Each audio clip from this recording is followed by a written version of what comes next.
Okay, so now we jumping into the fork. The fork. We jumping into the shock disassembly. We've got the shock mounted up here. As I mentioned before, the content was too long for these videos, so I split the fork and the shock video into two separate videos. If you guys are watching the shock video at the moment and you have not seen the fork teardown, please check that out as well. I'll have it linked below and linked on the screen. So check it out after you enjoyed this video. Thanks. Yeah, I just thought I'd show you. Generally as installers, we don't loosen the nuts at the bottom here, adjusting your sag and stuff like that. As you can see here, we've got a special tool that allows us to compress the spring and take off the clip. And take the spring off without adjusting your sag or doing anything like that. We also have nice little jacks like this one here, where you can obviously jack up in the same principle. Jacks it up again, you can get to the clip, and we don't obviously touch any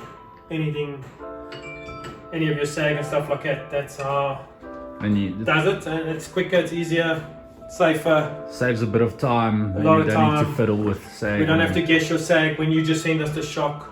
So we don't adjust things like that, but yeah, those are the tools that we use. So and like with the Zane's bike that has never really been set up, do you recommend after we put the suspension on that it brings it through so we can adjust the sag and kind of play around with the settings? You can bring it through and we can set it up. Also, there's lots of videos online where you can learn to do that yourself. It's very basic stuff, but yeah, if you do bring it through, it's something easy to set up. Also, go and get the proper adjusters, the spanners to adjust your nut. Don't take a screwdriver and hammer and hit it and break it and crack it. It is a few rand, and to replace that nut we have to strip the whole fork, the whole shock again. So just be aware of the consequences of the things that you do. Alrighty, let's jump into the teardown. So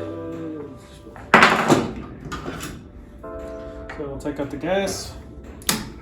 And that's just filled with nitrogen, right? Yeah, this is filled with nitrogen. I'll get to that in a little while. So we take out all the gas so there's no pressure. Go back. And is there anything that kind of deteriorates in the shock over time? Same again, the oil, it's got pistons, it's got O-rings, it's got a bit of working parts, not as much as the forks, but obviously it runs at a higher pressure. And it's only one of, where your forks are two of. So again, yeah, need to be serviced regularly, 60 hours max, 40 hours recommended. Yeah. All right. Let's do that.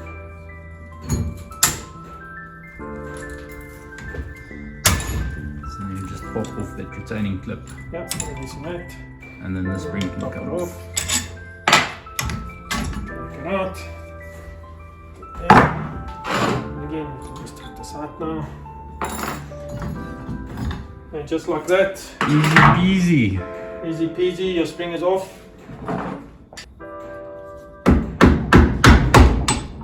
See, this is again someone's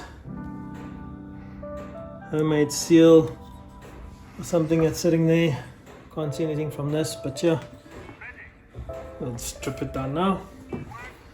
Like this.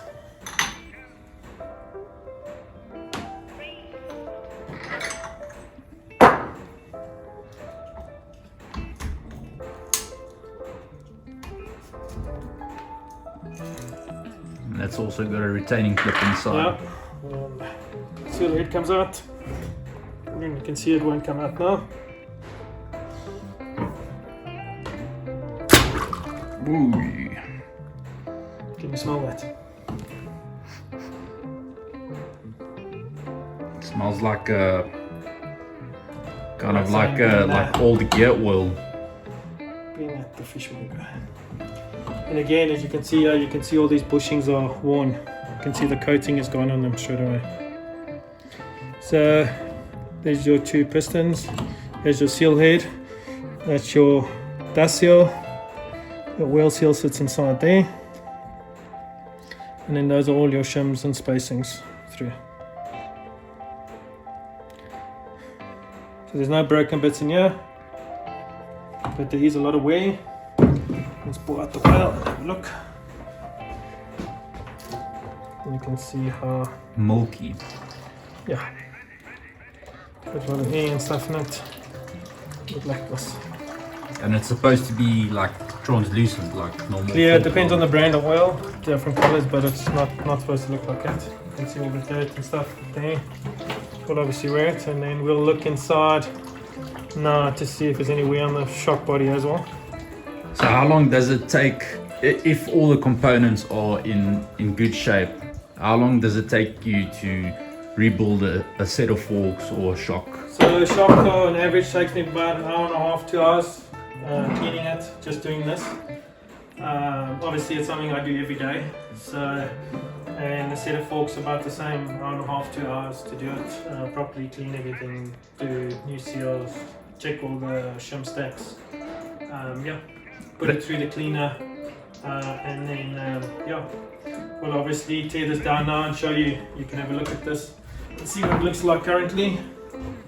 All the mud and dust and won't just come off. We'll put it through the cleaner, we'll check the shock bearing, we'll check the compression adjuster, and then yeah, you can obviously see where Zane's. The plastic's kind of charred reservoir. And that's a fairly common issue. It's a fairly common issue on all the KDMs. They do catch here. It can also obviously wear through and then start leaking.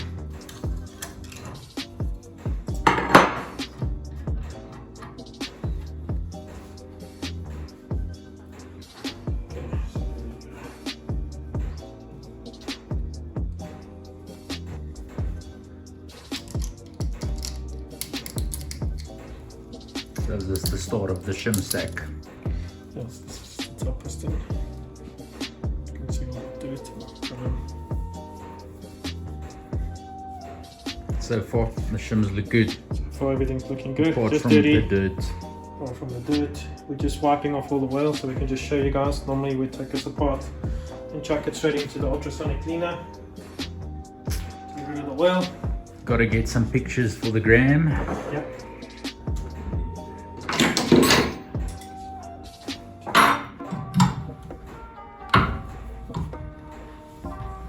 And as with the forks, obviously everything's got torque specs. Yeah. Again, it's everything has to be done a certain way. Again, certain parts are Loctite on it, some don't.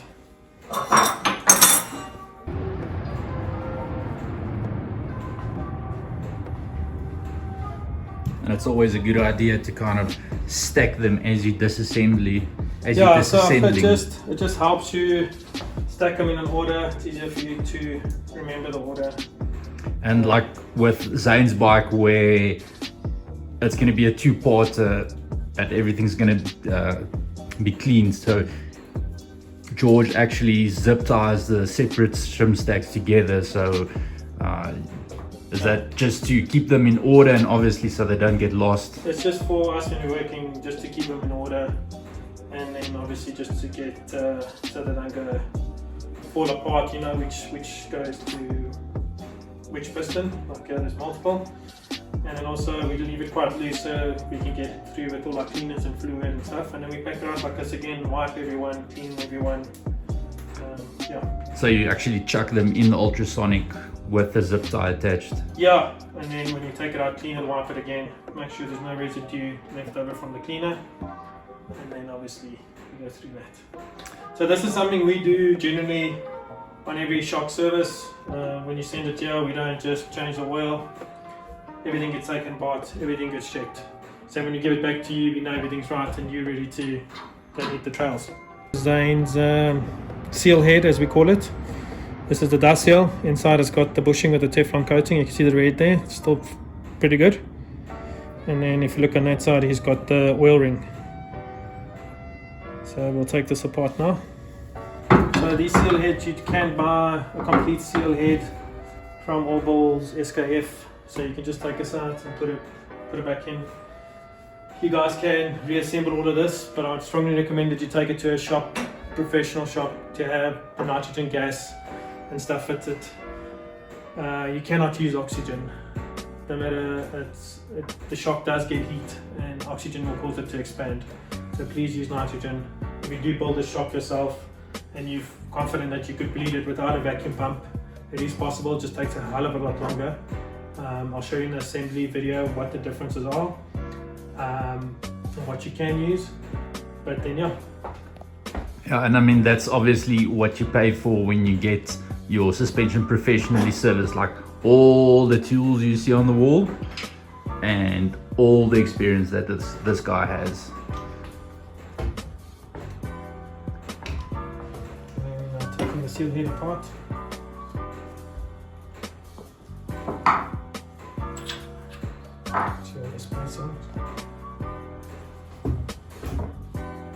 This is the wheel seal. And that just sits in there, it's not like press fits or anything. No, but the wheel seal also has two components. So again, you need to know exactly how everything goes. And then flip this over.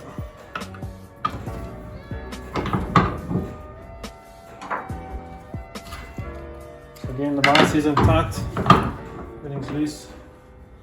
Again, there's the Teflon bush. We're not going to remove this one because we'll damage it when we take it out. There's nothing wrong with it, so there's no need for it. We'll just have it cleaned.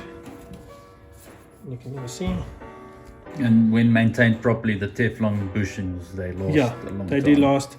When they do start discoloring, have it replaced, or just buy a whole complete seal head from your local guys. As I said, all balls, Pivot Works, SKF, they all do a complete kit. So you can just take this out, don't have to worry about that, and just replace it. So you finished off, you can see he's actually worn through quite a bit. So,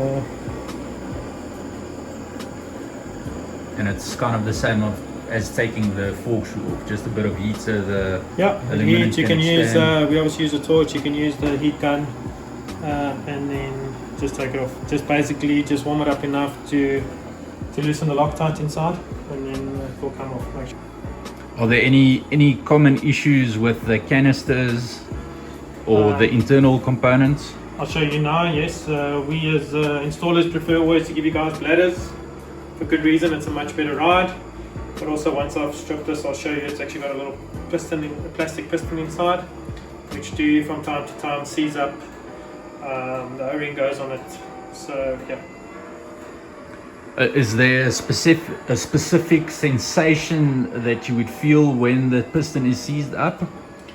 Yes, your bike will be basically, your back shock will just be, every little bump and rock will be sending you a bit sideways because there's no movement in it. So the piston has to move against the wheel on the other side. So yeah, so if it is seized up, you'll just feel sometimes just a numb feeling, and sometimes it will just be a feeling where it kicks you sideways instantly. So instead of actually absorbing the rock or bump, it just Again, deflects. instead of the shock actually working, it will then be doing that. That's it. And there'll be a bit of oil. Sit by channel.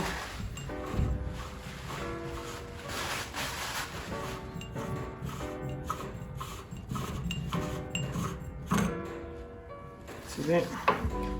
And there's a little plastic piston that I told you about. So again, if you just push it in, you can see Zane's are still nice, it's still going up and down. They do tend to seize. Do you have an example of a seized one we can maybe look at just for the viewers? Okay, so here's one that we've got. If you can see, you can push it. Doesn't move, so this one is obviously seized. So it doesn't work anymore. Can be fixed, it can be repaired. Would you say, in your opinion, that it's worth it to do a bladder upgrade when it's It depends on your riding and budget. Again, it's a very nice to have. It makes you very comfortable. But yes and no. It's got its advantages, especially in the rocks and the technical stuff and riding and hitting rocks. It doesn't kick you sideways. I love bladders, but other people don't. So it all depends what you like and you get. Again, coming back to, if you were comfortable in the beginning and everything's serviced and done right, then don't change it. Just put everything back the way it should be. Yeah, if it's If not it broke. then doesn't work, then we start adding things and start doing things.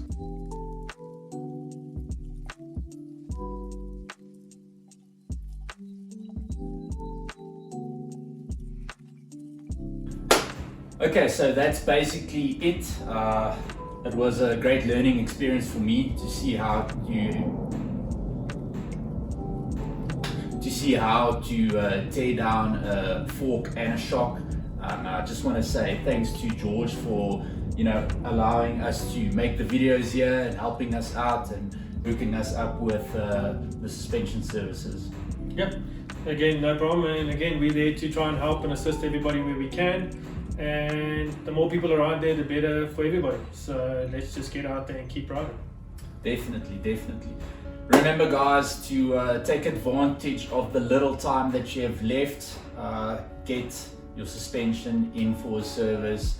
As you saw in this video, you might think it's fine, but there's little pieces of dirt that get stuck in there and it can completely ruin your forks and shocks. So play it on the safe side, take advantage of the discount and let George have a look at your suspension. That's it for part 1. In part 2 we are going to go through the assembly of the shock and the fork. And that's it for now. Hope you guys enjoyed. Stay tuned for more. Peace out and keep ripping. Alright.